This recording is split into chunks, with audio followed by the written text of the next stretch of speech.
Hi friends, बहुत बहुत स्वागत है आपका सी लैंग्वेज की इस सीरीज में। मैं हूं आपका दोस्त instructor Ram sir. Previous lecture के अंदर हमने एक्शन स्टेटमेंट्स पढ़े थे। एक्शन स्टेटमेंट्स देखे थे कि कितने टाइप के होते हैं और वहां पर हमने इनपुट आउटपुट इंस्ट्रक्शंस कंप्लीट कर लिया था। आज इस वीडियो लेक्चर के अंदर हम देखेंगे अरिथमेटिक इंस्ट्रक्शंस क्या होते हैं। तो देखिए, चलते हैं आज का एजेंडा देखते हैं क्या है। आज का जो हमारा एजेंडा है वो है यहां पर अरिथमेटिक इंस्ट्रक्शंस। अरिथमेटिक इंस्ट्रक्शंस होते क्या हैं वो चीज हम यहां पर देखते हैं। सबसे पहले देखेंगे अरिथमेटिक इंस्ट्रक्शंस, उसके बाद में हम देखेंगे यहां पर टाइप ऑफ ऑपरेटर्स, यानी ऑपरेटर्स क्या होते हैं और इनके कितने टाइप्स होते हैं। फिर हम देखेंगे यहां पर यूनरी ऑपरेटर्स और उसके बाद में हम कवर करेंगे अरिथमेटिक ऑपरेटर्स को। तो ये हमारा जो वीडियो है उसका आज का हमारा एजेंडा रहेगा। तो चलिए सबसे पहले हम देखते हैं अरिथमेटिक इंस्ट्रक्शंस क्या होते हैं। An instructions which use to manipulate data using operators is known as arithmetic instructions. देखो, यहां पर अरिथमेटिक इंस्ट्रक्शंस का मतलब ये हो गया कि हमारे पास में कोई भी जो डेटा होगा उस डेटा को हम मैनिपुलेट करेंगे यूज करके किसको, ऑपरेटर्स को। उसको ही हम क्या बोलते हैं, अरिथमेटिक इंस्ट्रक्शंस बोलते हैं।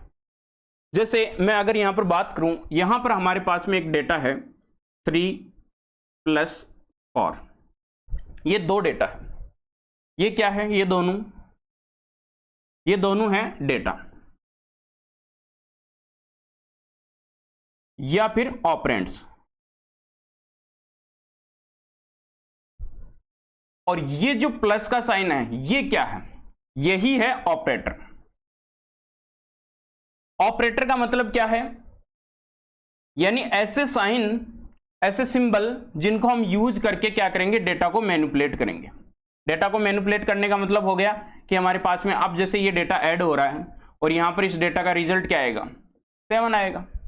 तो डेटा को मैनिपुलेट करना, यानी किसको यूज लेके, ऑपरेटर्स को यूज लेके। अब यहां पर अगर हम बात करें ऑपरेटर्स की, तो ऑपरेटर क्या होते हैं वो हम यहां पर देखते हैं। सबसे पहले हम ऑपरेटर की डेफिनेशन देखते हैं कि ऑपरेटर होता क्या है।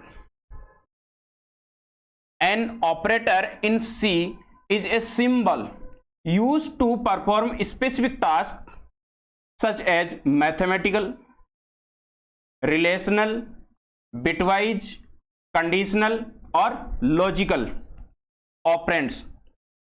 ऑपरेशंस किसके ऊपर करेंगे, ये या तो मैथमेटिकल करेंगे, रिलेशन करेंगे, बिटवाइज करेंगे, कंडीशनल और logical operations on values and variables. किसके ऊपर, या तो वैल्यू होगी या कुछ वेरिएबल्स होंगे। वेरिएबल आपको पहले ही मैंने बता दिया क्या होते हैं। The data being manipulated by these operators are known as operands। यानी यहां पर जो डेटा होगा उस डेटा को हम क्या बोलेंगे, उस डेटा को हम ऑपरेंड्स बोलेंगे। यानी जो भी डेटा होगा उस डेटा को हम ऑपरेंड्स बोलेंगे। जैसे अभी मैंने एक बताया था कि 3 + 4, तो ये दोनों क्या है, ये डेटा है। ये दोनों क्या है, डेटा है या ऑपरेंड्स जिसको अपन बोल सकते हैं। और ये क्या रहेगा, ये ऑपरेटर रहेगा। और इस डेटा को जब आप ऐड कर रहे हो या कोई भी मैनिपुलेशन कर रहे हो, चाहे वो मैथमेटिकल हो सकता है, चाहे रिलेशन हो सकता है, बिटवाइज, कंडीशनल या लॉजिकल, कोई सा भी हो सकता है यहां पर। तो इन चीजों को ऑपरेशंस को परफॉर्म करने के लिए जिन ऑपरेंड्स को अपन यूज लेते हैं, जिन डेटा को यूज लेते हैं, उनको क्या बोलते हैं, यहां पर ऑपरेंड बोलते हैं। और जो हम इनको ऑपरेशन करने के लिए जिस साइन को, जिस सिंबल को यूज लेते हैं, उसको हम क्या बोलते हैं, इसको हम बोलते हैं ऑपरेटर। लेकिन यहां पर एक छोटा सा हम और एग्जांपल देखते हैं। जैसे यहां पर हमारे पास में कोई एक वैल्यू है 3 + 4 × 5, यानी यहां पर एक वैल्यू है 3 + 4 × 5। इसका रिजल्ट क्या आएगा। अब इसका रिजल्ट अगर एक्चुअल में देखा जाए तो देखो, हम दो तरीके से इसका रिजल्ट देख सकते हैं। एक तो हो सकता है हम इसका रिजल्ट ऐसे निकाल लेंगे, 7 मल्टीप्लाई यहां पर 5, तो यहां पर 7 × 5 क्या हो गया, यहां पर 35 हो गया। दूसरा हो सकता है यहां पर आप ऐसे निकालो तो यहां पर इस टाइप से निकालोगे तो 20 + 3 23 हो गए। रिजल्ट तो 23 सही रहेगा मैथमेटिकल के अकॉर्डिंग देखा जाए, क्योंकि यहां पर क्या होता है मैथमेटिकल के अंदर BODMAS रूल लागू होता है। BODMAS rule, bracket of division, multiplication, addition और सब्ट्रैक्शन। तो मैथमेटिकल कोई भी एक ऐसा रूल होगा उसके अकॉर्डिंग हम क्या करते हैं, कैलकुलेशन करते हैं। बट आपका जो प्रोग्रामिंग लैंग्वेज होती है इसके अंदर आपका BODMAS काम नहीं करेगा। कुछ कंडीशन में कर लेता है, जैसे अभी ऐसी कोई कंडीशन होगी इनके अंदर तो चलो BODMAS रूल काम करेगा, बट यहां पर हमारे पास में BODMAS रूल काम ऐसे नहीं करेगा, क्योंकि प्रोग्रामिंग में क्या होता है कहीं कहीं पर हमारे पास में बहुत सारे रूल्स आ जाते हैं, तो इतना जो BODMAS है BODMAS यहां पर वर्क नहीं कर पाएगा। तो उसके लिए हम प्रायोरिटी देखते हैं ऑपरेटर्स की, यानी ऑपरेटर्स जो होते हैं इन ऑपरेटर्स की प्रायोरिटी देखते हैं कि किसकी ज्यादा प्रायोरिटी है, किसको पहले सोल्व करना है। अभी हम नेक्स्ट देखते हैं यहां पर ऑपरेटर्स के टाइप कौन कौन से होते हैं। अब यहां पर ऑपरेटर्स के टाइप देखने के लिए हम देखते हैं, सबसे पहले देखो इनको वैसे 3 कैटेगरी के अंदर हम डिवाइड कर सकते हैं ऑपरेटर्स को, 3 कैटेगरी के अंदर कौन कौन से, एक है यूनरी, एक है बाइनरी और एक है ट्रेनरी ऑपरेटर। यूनरी ऑपरेटर क्या ऑपरेटर होते हैं, ऐसे ऑपरेटर्स जिनको कोई भी ऑपरेशन परफॉर्म करने के लिए सिंगल डेटा की जरूरत होती है। ऐसे ही बाइनरी का मतलब 0 1 नहीं होगा, यहां पर बाइनरी का मतलब होगा 2 ऑपरेंड्स की जरूरत पड़ेगी, और ट्रेनरी के अंदर 3 ऑपरेंड्स की जरूरत पड़ेगी। लेकिन हम इसको 7 कैटेगरीज के अंदर इस टाइप से हम डिवाइड करेंगे, जिसमें हमारे पास में यूनरी ऑपरेटर रहेगा, अरिथमेटिक ऑपरेटर रहेगा, रिलेशनल है, लॉजिकल ऑपरेटर है, बिटवाइज है, असाइनमेंट, और यहां पर कंडीशनल ऑपरेटर या जिसको हम बोल सकते हैं ट्रेनरी ऑपरेटर।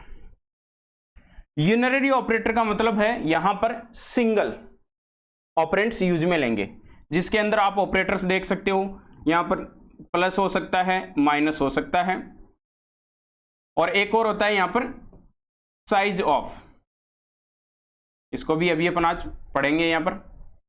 तो ये प्लस माइनस क्या होता है ये भी अभी देखेंगे हम, प्लस प्लस ये इंक्रीमेंट और ये डिक्रीमेंट। और इसी टाइप से अरिथमेटिक ऑपरेटर के अंदर क्या होते हैं, जैसे प्लस, माइनस, डिवीजन, मल्टीप्लाई और मॉड्यूलस। ऐसे ही हमारे पास में रिलेशनल ऑपरेटर के अंदर होते हैं लेस देन, ग्रेटर देन, या आपके पास में लेस देन इक्वल आ गया, लेस देन आ गया, ग्रेटर देन इक्वल आ गया, greater than equal equal, not equal, ये यहां पर ऑपरेटर्स आते हैं। ऐसे ही लॉजिकल, बिटवाइज और असाइनमेंट, ये कंप्लीटली 1 by 1 हम यहां पर देखेंगे। सबसे पहले हम देखेंगे इसको यूनरी ऑपरेटर को। तो चलिए देखते हैं यहां पर यूनरी ऑपरेटर।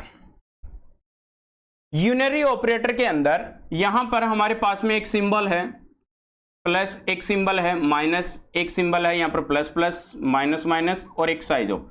साइज ऑफ को अभी हम छोड़ते हैं यहां पर, उसके बाद में देखेंगे। हालांकि ऐसे नॉट इक्वल टू वगैरह भी होते हैं, बिटवाइज नॉट भी होता है, तो इनको अभी अपन एक बार साइज ऑफ को बाद में देखते हैं।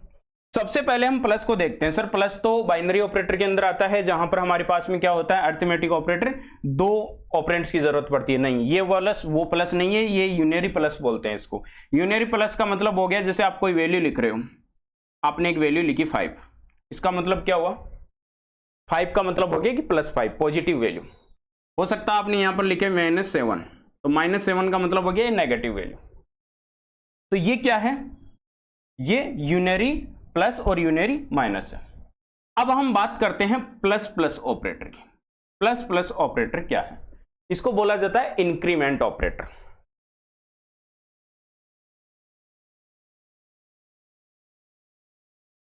इंक्रीमेंट ऑपरेटर क्या काम करते हैं,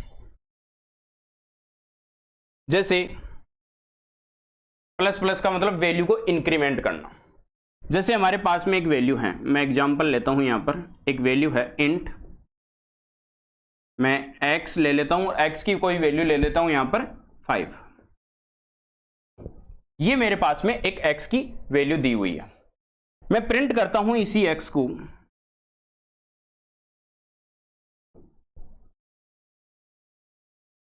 प्रिंट करने के लिए मैंने पहले भी बताया था, यहां पर हमारे को क्या लगाना पड़ेगा, %d और यहां पर x को हम क्या करवा देंगे, प्रिंट करवा देंगे। तो इसकी वैल्यू कितनी आएगी, चलो इसकी वैल्यू क्या आएगी, हमें भी पता है इसकी वैल्यू यहां पर 5 आएगी। इतना काम हमारा यहां पर हो गया।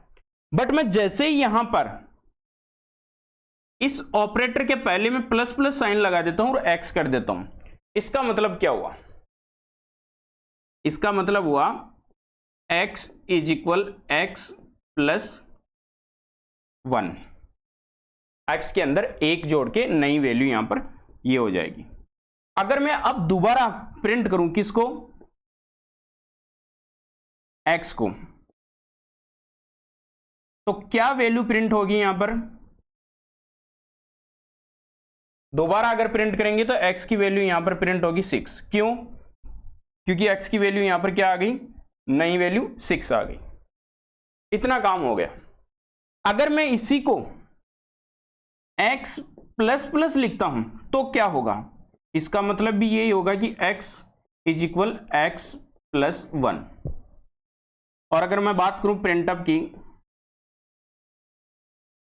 तो यहां पर प्रिंटअप में x को प्रिंट करूंगा तो क्या प्रिंट होगा, अब इस x की वैल्यू हो जाएगी 7। कैसे, क्योंकि यहां पर भी इंक्रीमेंट ऑपरेटर लग गया, 6 के बाद में अब 7 हो जाएगी। यानी हमारे पास में एक क्या था, x था जिसके अंदर सबसे पहले वैल्यू थी 5, उसके बाद में वैल्यू आई 6, उसके बाद में वैल्यू आई 7। अब लास्ट वैल्यू क्या है x की, 7 है। क्या सर ये ऐसे लिखना और ऐसे लिखना दोनों सेम है, देखो है दोनों इंक्रीमेंट ऑपरेटरी, बट इन दोनों का नाम अलग अलग है। कैसे, ये जो होगा आपका प्लस प्लस x, इसको क्या बोला जाता है, इसको बोला जाता है pre increment.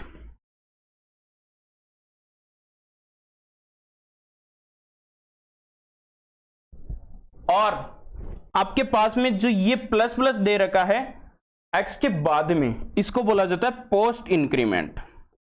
Post increment sir ये कैसे काम में आते हैं, देखो अगर सिंगल आपके पास में ऑपरेंड्स है, जैसे अभी हमारे पास में x केवल एक वैल्यू थी, आपने किसी दूसरी वैल्यू में इसको असाइन नहीं करवाया, कोई और ऑपरेशन परफॉर्म नहीं करने हैं, तब तो आप इसको पहले सॉल्यूशन कर दो चाहे बाद में कर दो, कोई फर्क नहीं पड़ेगा, ना इसका कोई फर्क पड़ेगा। बट आपके पास में अगर दो ऑपरेशंस परफॉर्म करवाने हैं तो सबसे पहले आपको इस x का सॉल्यूशन करना होगा। अगर यहां पर आपके पास में पोस्ट इंक्रीमेंट वाला ऑप्शन आता है तो पोस्ट इंक्रीमेंट में क्या करना होता है, उसके आपका जितने भी ऑपरेशन है परफॉर्म हो जाएंगे, उसके बाद में आपको क्या करना पड़ेगा, इस ऑपरेशन को परफॉर्म करना पड़ेगा।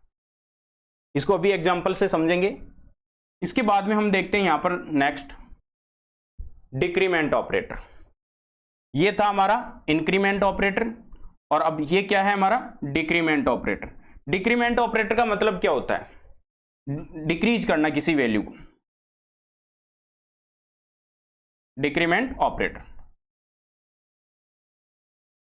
अब हम बात करें यहां पर, जैसे वही वैल्यू ले लेता हूं इंट x इज इक्वल 5।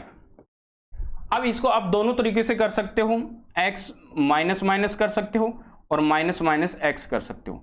इसको पोस्ट डिक्रीमेंट बोलते हैं और इसको प्री डिक्रीमेंट बोला जाता है। ये दोनों चीज हो गई। इसका मतलब क्या होता है, वही x is equal x minus 1।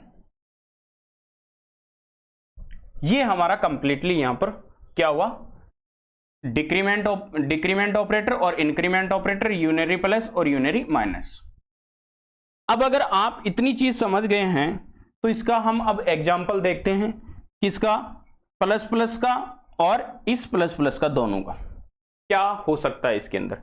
Same ऐसे ही यहां पर माइनस माइनस में होगा। तो सबसे पहले हमारे पास में यहां पर एक प्रोग्राम लिखा हुआ है, इसका आउटपुट देखना है।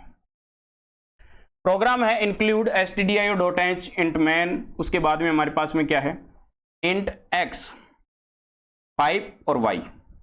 अब देखो ऐसे जो प्रोग्राम्स होते हैं उनको सबसे पहले आपको जब सॉल्यूशन करना है तो सॉल्यूशन करने से पहले आपको कॉपी के अंदर क्या करना है, नोटबुक में आपको एज इट इज जैसे रैम के ऊपर वर्क होता है वैसे आपको बनाना है। जैसे मेरे पास में क्या है, एक बॉक्स बना लेता हूं। ये कौन सा बॉक्स है, एक्स का एड्रेस है। दूसरा एक और बॉक्स है मेरे पास में और वो वाई का है। चलो इतना काम हो गया हमारे पास में। एक्स की वैल्यू कितनी है 5, वाई की कोई वैल्यू मैंने अभी डिसाइड नहीं की है यहाँ पर, यानी डिफाइन नहीं किया है, केवल वाई को डिक्लेयर किया है। तो फिर वाई की वैल्यू कैसी रहेगी, गार्बेज वैल्यू है, इसको छोड़ दो। अब देखो यहां पर y is equal x plus plus. ध्यान से देखो, मैंने बताया था कि अगर कोई ऑपरेशन इसके साथ में अलग जुड़ा हुआ है तो पहले वो ऑपरेशन परफॉर्म होगा, उसके बाद में यहां पर क्या होगा, इंक्रीमेंट होगा, पोस्ट इंक्रीमेंट, इसका काम होने के बाद में, इसका काम होने के बाद। तो y की वैल्यू कितनी है, अब y इज इक्वल एक्स, इसका मतलब y की वैल्यू कितनी है यहां पर 5 लिखना है आपको। इसका मतलब y की वैल्यू कितनी आ गई 5। चलो इतना ऑपरेशन परफॉर्म होने के बाद में ये प्लस प्लस काम करेगा, यहां पर प्लस प्लस काम करेगा। इसका मतलब x प्लस प्लस का मतलब x is equal x plus 1। इसका मतलब यहां पर x की वैल्यू कितनी आ गई 6 आ गई, 6 आ गई। तो हमारी ये 5 हटके क्या हो जाएगा, यहां पर 6 हो जाएगा x की वैल्यू। तो अब हम प्रिंट करवा रहे हैं किसको, x को, प्रिंट करवा रहे हैं y को। तो यहां पर x की वैल्यू कितनी रहेगी 6 और y की वैल्यू कितनी रहेगी 5। समझ गए इस चीज को। आप ऐसे ही क्वेश्चन बार बार और ज्यादा सोल्व कीजिए, VS कोड में जाके सोल्व कीजिए। आप कंप्लीटली सोल्व करने के बाद में ऐसे ही पहले आप कॉपी में सोल्व कीजिए, उसके बाद में आप VS कोड पे चला के देखिए क्या आपका आउटपुट सही आया है। अगर आपका आउटपुट सही आया है तो आप इस चीज को समझ रहे हो। और ये एक ही एग्जाम्पल नहीं, ऐसे बहुत सारे एग्जाम्पल्स आप लेके समझ सकते हो। अगर आपको इतना समझ में आ गया तो अब हम एक और एग्जाम्पल देखते हैं। पहले वीडियो को पॉज करना है और इस क्वेश्चन को सोल्व करना है। सोल्व करने के बाद में आपको देखना है, आप जब कंफर्म हो जाओ कि हाँ मेरा क्वेश्चन सोल्व हो गया, उसके बाद में आपको क्या करना है, दोबारा आपको यहां पर वीडियो देखना है। हमारे पास में यहां पर वैल्यू क्या लिखी हुई है, वही x की वैल्यू 5।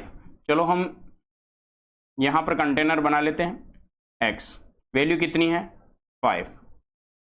फिर हम कंटेनर बना लेते हैं, वैल्यू कितनी है, अभी कुछ नहीं है, ब्लॉक खाली पड़ा है यानी गार्बेज वैल्यू है। y is equal plus plus x, ध्यान से देखिए y is equal plus plus x. तो इसका मतलब ये पहले सॉल्यूशन होगा, पहले सॉल्यूशन होगा। इसका मतलब यहां पर क्या आएगा, x is equal x plus 1। तो x की वैल्यू कितनी हो जाएगी 6। तो यहां पर वैल्यू कितनी हो गई 6। तो 6 होने का मतलब y की वैल्यू कितनी हो गई 6। तो y की वैल्यू 6। लेकिन यहां पर x की भी तो वैल्यू क्या हो गई, अगर आपका काम इतना हो गया तो x की वैल्यू भी तो यहां पर बढ़ गई ना, क्योंकि प्रिंट तो बाद में करवा रहे हो आप। अगर ऊपर प्रिंट करवाते, इससे पहले यहां पर प्रिंट लिखते, तब तो आपकी x की वैल्यू 5 रहती। लेकिन यहां इसके बाद में आपकी y जो वैल्यू है वो चेंज हो गई, और वैल्यू चेंज होने के बाद में आप प्रिंट करवा रहे हो, तो इसकी भी वैल्यू कितनी हो जाएगी यहां पर 6, क्योंकि x की वैल्यू नहीं कितनी है 6। तो अब यहां पर क्या प्रिंट होगा, x की वैल्यू कितनी प्रिंट होगी 6 और y की वैल्यू कितनी होगी 6, दोनों की 6 6 प्रिंट होगी। कंप्लीटली आपको ऐसे ही बहुत सारे क्वेश्चन सोल्व करने हैं। नेक्स्ट हम देखते हैं यहां पर साइज ऑफ ऑपरेटर। देखो मैंने पहले ही बताया था कि साइज ऑफ ऑपरेटर भी क्या है, यूनरी ऑपरेटर है। अब आप सोचोगे sir size of operator unary operator कैसे हो सकता है, क्योंकि यहां तो सिंबल होते हैं, ये तो फंक्शन की तरह लग रहा है। नहीं, ये भी क्या है, एक ऑपरेटर है। ये क्या काम करता है, size of provides the size in bytes of a variable data type और ऑब्जेक्ट। यानी यहां पर कांस्टेंट हो सकता है, कोई भी डेटा टाइप हो सकता है, या कोई भी वेरिएबल हो सकता है। तीनों चीजों की ये क्या करवाता है, साइज को यहां पर प्रिंट करवाता है, किसमें, बाइट्स के अंदर। इसका काम ये है। तो इसमें क्या क्या चीजें लिख सकते हैं, इसके अंदर आप यहां पर सबसे पहले अगर बात करें तो आर्ग्यूमेंट में आप क्या दे सकते हो, डाटा टाइप दे सकते हो, आर्ग्यूमेंट में आप वेरिएबल दे सकते हो, आर्ग्यूमेंट में आप कांस्टेंट दे सकते हो। ये तीनों चीजें यहां पर आप प्रोवाइड करवा सकते हो।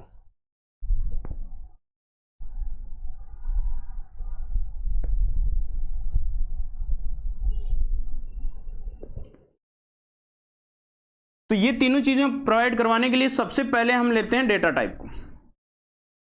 डेटा टाइप का मतलब जैसे मैं यहां पर एक वैल्यू लेता हूं इंट x, मैं कंप्लीटली प्रोग्राम नहीं बना रहा हूं, यहां पर डिक्लेयर करके आपको दिखा रहा हूं। उसके बाद में मैं x के अंदर वैल्यू स्टोर कर लेता हूं किसकी, साइज ऑफ, बीच में स्पेस नहीं है। अब यहां पर आपको क्या करना है, यहां पर डेटा टाइप देना है। डेटा टाइप कोई सा भी दे दो, जैसे मैं डेटा टाइप दे देता हूं फ्लोट। अब अगर आप इसको प्रिंट करवाते हो, किसको, x को, तो क्या प्रिंट होगा, प्रिंट एफ $d और x, क्या प्रिंट होगा यहां पर, बताइए आप सोचिए यहां पर क्या प्रिंट होगा, फ्लोट। फ्लोट कैसा डाटा टाइप है, फ्लोट कैसा डाटा टाइप है, रियल डाटा टाइप। और रियल डाटा टाइप कितनी मेमोरी कंज्यूम करता है, 4। तो इसकी वैल्यू कितनी आएगी x की यहां पर, 4, क्योंकि ये क्या बताता है, साइज ऑफ डेटा टाइप की जो डेटा है वो कितनी मेमोरी कंज्यूम कर रहा है वो बाइट्स के अंदर यहां पर बताता है। तो x कितनी मेमोरी कंज्यूम कर रहा है फ्लोट के टाइप पे, 4। अगर हम इसी की जगह मैं दोबारा यहां पर लिख दूं साइज ऑफ, और अब की बार मैं यहां पर लिख दूं डबल,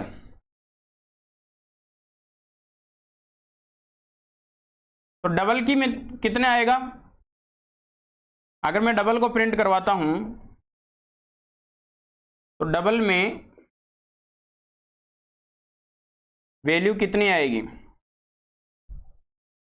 तो डबल की 8 आती, तो यहां पर 8 आएगा।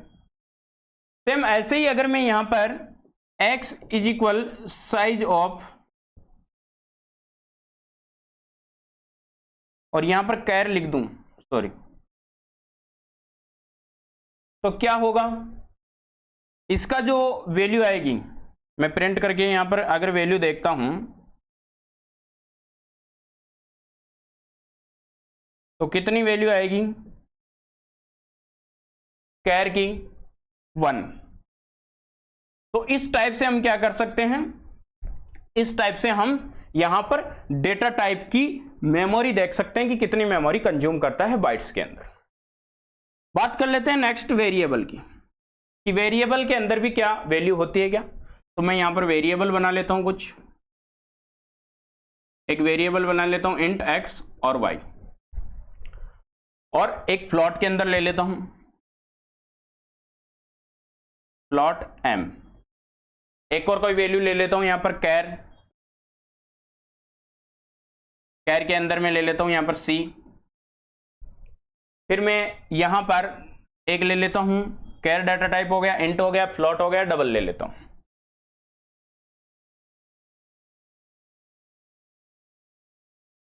डबल में dl ले लेता हूं, d1 ले लेता हूं। ये हमारे पास में डेटा है। अब मैं डायरेक्टली यहां पर x is equal size of, सबसे पहले मैं लेता हूं जैसे इसकी y की, तो y का साइज कितना आएगा, आप बता सकते हो y का साइज कितना आएगा। वेरिएबल कैसा है, वेरिएबल हमारे पास में ये है इंट टाइप का, तो इसकी मेमोरी कितनी आएगी, 4 बाइट। अगर इसी y की जगह में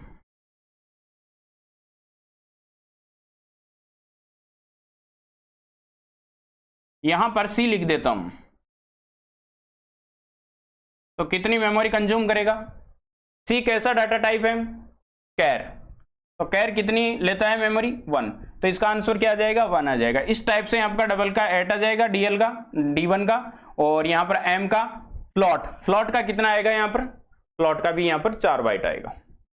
तो इस टाइप से हम क्या कर सकते हैं, साइज ऑफ ऑपरेटर के अंदर आर्ग्यूमेंट के रूप में हम डाटा को दे सकते हैं, कोई सा भी डेटा टाइप दे सकते हैं। हम वेरिएबल का नाम दे सकते हैं, वेरिएबल कैसा है उस वेरिएबल को दे सकते हैं। अभी मैंने वेरिएबल y लिखा, वेरिएबल यहाँ पर c लिखा, वेरिएबल dl, वेरिएबल m, कोई सा भी आप लिख सकते हो। थर्ड है हमारे पास में, इसके अंदर आप कांस्टेंट भी दे सकते हो। कांस्टेंट कौन से होते हैं, मैंने पहले भी बताया था, इंटीजर, रियल, या आप लिख सकते हो उसके अंदर कैरेक्टर। तो ये किस टाइप से होता है, तो इसके अंदर थोड़ा सा कुछ डिफरेंट है, तो इसको भी हम आगे यहां पर समझते हैं। सबसे पहले कांस्टेंट के कुछ रूल समझो। Real constants are by default of double type. अगर रियल कांस्टेंट आपके पास में, तो वो कैसी वैल्यू लेगा, डिफॉल्ट में डबल टाइप की वैल्यू लेगा। Second, integer constants is int data type. तो इंटीजर कांस्टेंट तो वो डिफॉल्ट के अंदर इंट डेटा टाइप बन जाएंगे। और कैरेक्टर जो कांस्टेंट है वो भी कैसे बनेंगे, इंट डेटा टाइप। क्यों बनेंगे, इस चीज को अब अपन समझते हैं। सबसे पहले मैं यहां पर एक वैल्यू लेता हूं, x इज इक्वल, कोई साइज ऑफ ले लेता हूं, साइज ऑफ कोई वैल्यू दे देता हूं, जैसे यहां पर 40 वैल्यू दे दिया मैंने। ये क्या, कैसा कांस्टेंट है, ये कैसा कांस्टेंट है, ये यहां पर इंटीजर कांस्टेंट है। मैं इंट नहीं बोल रहा हूं क्योंकि मैं कांस्टेंट की बात कर रहा हूं, मैं डेटा टाइप की बात नहीं कर रहा हूं यहां पर। तो इंटीजर कांस्टेंट है, तो इंटीजर कांस्टेंट कितनी लेता है, इंट डेटा टाइप जितनी। तो इंट डेटा टाइप जितनी मतलब 4 बाइट लेगा यहां पर। अगर मैं बात करूं यहां पर x is equal size of, इसकी जगह मैं लिख दूं यहां पर 35.7, तो ये कितनी मेमोरी लेगा, ये कैसा डेटा है, कैसा कांस्टेंट है, ये रियल कांस्टेंट है, नॉट फ्लॉट। इसको फ्लॉट नहीं बोल सकते, कांस्टेंट की बात कर रहा हूं, रियल कांस्टेंट है। तो रियल कांस्टेंट कितनी लेता है, यहां पर ध्यान से देखिए, डबल डेटा टाइप जितनी। तो डबल डेटा टाइप कितनी लेता है, 8 बाइट्स। इस चीज का आपको ध्यान रखना है। अगर मैं बात करूं यहां पर x is equal size of, एक कैरेक्टर लिख दिया मैंने a, ये कितनी मेमोरी लेगा, character constants is int data type, तो ये इंट लेगा तो कितनी लेगा, 4 बाइट। क्यों लेगा, इसका रीजन अभी अपन देखते हैं। देखो मैंने पहले ही बताया था, जब भी यहां पर ये बाइनरी कोड के अंदर क्या होगा, कैरेक्टर जब कन्वर्ट होगा, तो कन्वर्ट होने से पहले क्या करेगा, ये कन्वर्ट होने से पहले यहां पर ASCII कोड के अंदर कन्वर्ट होगा। और इसका ASCII कोड कितना है, 65। और 65 कैसा है, इंटीजर कांस्टेंट। तो इंटीजर कांस्टेंट कितने लेता है, 4 बाइट। अब आप समझ गए होंगे कि कैरेक्टर कांस्टेंट क्यों इतनी मेमोरी यहां पर कंज्यूम करता है। कांस्टेंट की बात कर रहा हूं मैं, डाटा टाइप की बात नहीं कर रहा हूं, फिर बात कर रहा हूं यहां पर। तो ये चीज हमारे पास में क्या है, यहां पर यूनरी ऑपरेटर है साइज ऑफ का। तो आज हमने देखे यहां पर अरिथमेटिक इंस्ट्रक्शंस क्या होते हैं, और इसी के साथ में हमने ऑपरेटर्स देखे, और ऑपरेटर्स के अंदर हमने यूनरी ऑपरेटर को समझा। अब नेक्स्ट जो वीडियो आएगा हमारा, वो अरिथमेटिक ऑपरेटर्स को हम उस वीडियो के अंदर कवर करेंगे। अगर ये वीडियो आपको पसंद आया तो वीडियो को आप शेयर कीजिए, वीडियो को लाइक कीजिए और हमारे चैनल को सब्सक्राइब कीजिए।